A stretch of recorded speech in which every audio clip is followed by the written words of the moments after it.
Welcome back, y'all, to another episode of Flame of the City. Please, we want to ask y'all kindly to please like, subscribe, hit the bell notification. We get excited when we see all y'all like our videos. That feels really good. I appreciate all our loyal followers. I know it's not a lot yet, but hey, every last one of y'all, I appreciate y'all. Today, we're going to talk about our city, H-Town, man, and some facts that come behind it and some history as well. We love our city, as you could tell. I mean, and maybe you do too. But some of these facts we gathered, I didn't even know. But I do tend to learn a lot about where I'm from. So it's all good. Let's get started. Houston was founded in 1836. That was a long time ago. That was before they even joined the United States. It was founded by the Allen brothers, which hence Allen Parkway. It was named by them. They did tend to try to move somewhere. I guess we'll call their attention was the bayous and stuff. So they moved out here. They also were named it after a hero, Sam Houston, which was a general of the Republic of Texas. He was a hero during the Texas Revolution and also was the first president of Texas before it was annexed by the U.S. Well, talking about Houston, how old it is, do you know what's older than that? What? There's a tree in downtown, down the street from the aquarium. It's called the Old Hanging Oak. It's a big ass tree. It's about 400 years old. And it's really big and it's old and it's cool to go see it. This tree was here before Houston was even made. That tree seen everything, and there's actually like a rumor about it too that it's called a hanging tree because they used to hang people on it a long time ago. But now they said it's just a hoax. But I mean, it's badass. You go downtown and see the oldest living thing in Houston that will outlive. Been here before, then it will outlive all of us. So y'all could check it out. If y'all Google it, it's called the Old Hanging Oak. It's down the street from the aquarium. It's a pretty cool piece of history to go see and check out. I haven't been to it, but we should go out there and take a picture for it. Maybe upload it on one of our later podcasts. Houston also remains the largest city in the state and the fourth largest in the nation. That's pretty cool. But I thought Houston. Well, Houston is the biggest city in the United States. It's like bigger by the area. It's bigger. Area wise, it's bigger than all the other cities in the United States. So. I mean, those of y'all who live here, y'all know it could take an hour and 15 minutes to get from one side of town all the way to the other. Sometimes even without traffic, you hop on, man, I'll be on Facebook Market, offer up, and people be like, man, I'm over here in Sugarland. I'll be like, man, bro, I might as well get this from Amazon. Yeah. Like, dang, that's a drive. So, yeah, it is a very large city. One thing I wanted to tell y'all, which I thought was a crazy fact, back around in 2011, we had a lot of water droughts. So we were receiving Dallas-Fort Worth wastewater straight to our sinks, straight to our showers. That apparently whenever they flushed their toilets, whenever they ran the tap water, they had some sewage lines that ran all the way over here. Supposedly by the time I got over here, it was purified already. But, man, whenever they tell y'all boil y'all water, y'all boil that dirty ass water because that shit ain't cool. Literally. Yeah. Yeah. I stick to drinking bottled water. I mean, it was nice. Like when we went to Iceland, I was in the water section and I asked the guy because I saw they had a whole bunch of sparkling water. They had a small regular water section, and I was like, "Hey, is this regular water?" He looked at me kind of crazy, and he's like, "Yeah, that's regular water, but that'll be a waste of money if you buy that." I'm like, "Dang, why?" He's like, "We have some of the cleanest tap water in the world. You can literally go to any sink and drink the water." And I'm like, "Oh, bro, where I come from, we're traumatized on that." Yeah. But hey, I tried. I went back to the hotel and I had my little Stanley cup or whatever, and I'll fill it up. And man, that water was really good. I also drunk iceberg water, which people be like, don't drink that, that's dangerous. But it's probably cleaner than the water here. You know, that little water that get in your mouth when you showering and stuff. So I'll be all right. Another cool fact was that in 1969, the first word in outer space was Houston by Neil Armstrong. He said, Houston, Tranquility Base. Here the Eagle has landed. So, you know, that's a pretty cool flex on everybody else. You know, their city wasn't named in outer space in the moon. So we own the moon, man. And, you know, I thought that was a pretty cool fact about H-Town. And yeah, that's cool. I know everybody knows, like, Houston, we have a problem. And a lot of people use that. But you're right. I forgot about that phrase. And also the first word spoken on the moon was Houston. That's pretty cool. As you can see, that's where our teams are like mostly outer space, like the Rockets, the Astros, and that's where our mascot is an alien named Orbit.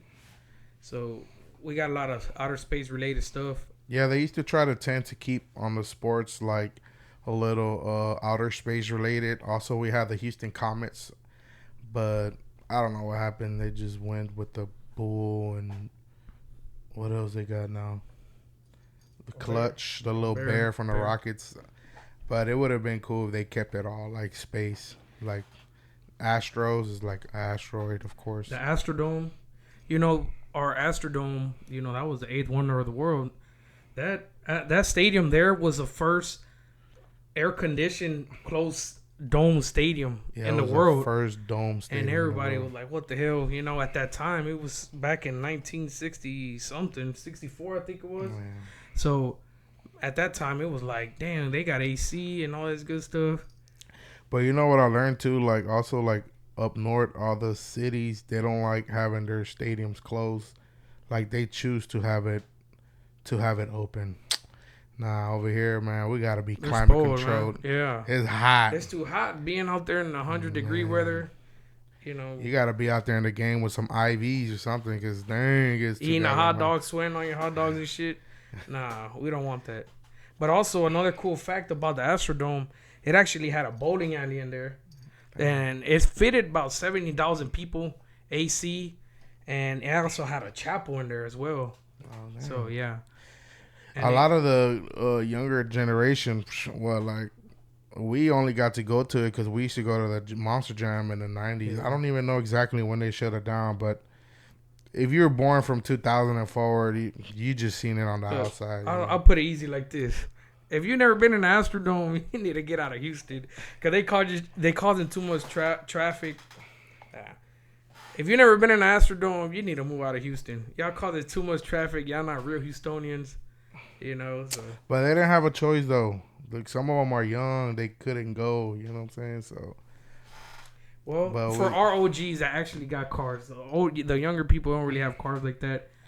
Or if you ever been Astro, they'd be stealing the mamalonas from their parents. You know, also the Astro was pretty cool. You know, across the street from there. Astro World, man, that was the stuff. That actually it got forgotten by a lot of people, but you know, Travis Scott brought it back. Which, I mean... Well, yeah, probably to the young... They probably don't even know. They just think Astrodome is probably... Astro World is probably a Travis Scott thing. No. They probably don't even know Astro World was a Six Flags out here. Actually, we got something pretty cool by Travis Scott. We'll show about Astro World. Let me get it real quick. A crushed watermelon Astro World edition. Oh, I bet y'all never seen that. It's exclusive. We got that from Exotic Pop, Astro World. We ain't tried it yet, so don't ask us what it tastes like. Show 'em mine. The other one was Edwin. This one was mine. Hey, I got the Impala with my boy Screw with the SUC shirt on. You know where he at. He buying some screw tapes. When we hit 1,000 subscribers, we're gonna drink it. One memory I never got to experience, but always wish I did. It was the Williams Tower right there next to the water wall in the Galleria. So back then, you used to be able to go up to the roof and chill on the observation deck and just look over the city from the Galleria area. But ever since the terrorist attack in 01, 9/11. Damn bastards. They messed up a lot of stuff for us, man. TSA and my damn observation deck. Even Chase had a building as well downtown, which they chose to close down later. But I feel like the Williams Tower kind of closed pretty quickly after the incidents for security reasons. But yeah, man, that sucks. RIP to all the fallen people from 9/11. From 9/11. It sucks. I mean, I'll give up the observation deck for you guys. So another cool fact is the Reliance Stadium, what we have, the home of the Houston Texans. That was the first stadium in the NFL in the United States to ever have a retractable roof that opens the top, like our slabs and stuff like that. They dropped the top. So that was the first stadium It's a convertible. Yeah, it's a convertible stadium. Back in 2002, it was built. It was called a Reliance Stadium, and it was pretty cool. Even though Canada did have the first retractable roof stadium, but in the United States and the NFL team, the Houston Texans was the first ones to have that stadium. And it's a pretty badass stadium. We rarely see it open. Yeah, I think Hurricane Beryl blew off a piece this past, time that happened, and they replaced it. And actually, they replaced it like right before the season started. So they just opened it for the first game, and we were actually there at the first game. It was pretty badass. And I watch almost every game, so you never even see the roof open, like even on TV, because they just don't never open it. But I guess since Beryl blew it off and they replaced it, and it was probably all brand new, so they opened it I think twice this season. That was a cool experience because even us that were residents here, and we go to the NRG Stadium for the rodeo, for concerts and all that stuff, and it's always closed. Always. So, I mean, what's the point of having a convertible roof and then you just never use it, and we never got to see it? But ever since they remodeled it or whatever, they use it more often. But also, they are trying to renew the contract. The team is with the stadium, but I guess it costs too much money, and somebody don't want to pay for it. So they're thinking about, well, these are the rumors. They want to build a new stadium for the team somewhere else. I mean, that sucks. We're going to have that stadium is like not even, it's like 20 something years old. It's not that old. And we're just going to have two stadiums side by side. Just there, man. Yeah. That sucks. And on another note, Houston does have the largest underground system of tunnels in the U.S. It was the first set of tunnels dating back to the 1930s. They are climate control, which really anything around here has to be climate control because it's so goddamn hot. They're mostly used for business and not tourism. I think that's why a lot of people, you don't really hear about them too much. I know a lot of people that work downtown. Obviously, they know about them. But man, there's so many things on there. There's banks, beauty salons, dentists, pharmacies. But there is restaurants down there too as well. Food courts. Yeah, you go down there. If you're just curious about it, you can go to downtown and search it up on Google, and there's restaurants down there that you can go to. Yeah, I went to a burger place a while back. What was that called? Was it Bun Slut? Oh yeah, Bun Slut. Bun Slut was good. It was underground. It wasn't really like in a tunnel like that. But it was underground. We got a lot of underground places that we can go to.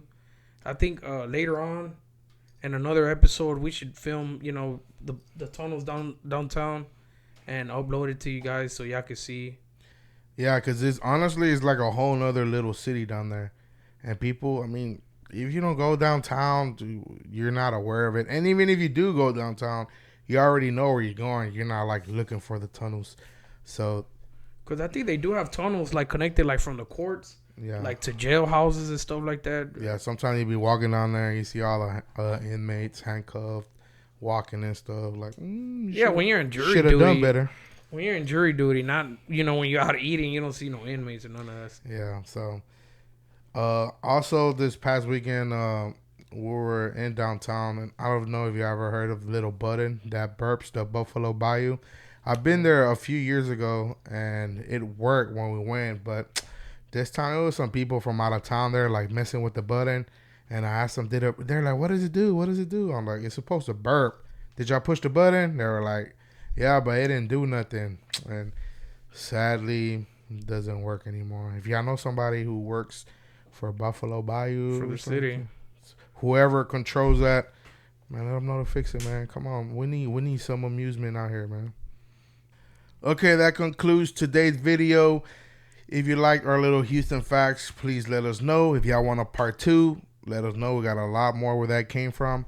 But for now, we'll be working on the next episode. Please, like I said in the beginning, like, subscribe, hit the bell notification, share it with your friends, and see y'all next time. flame out.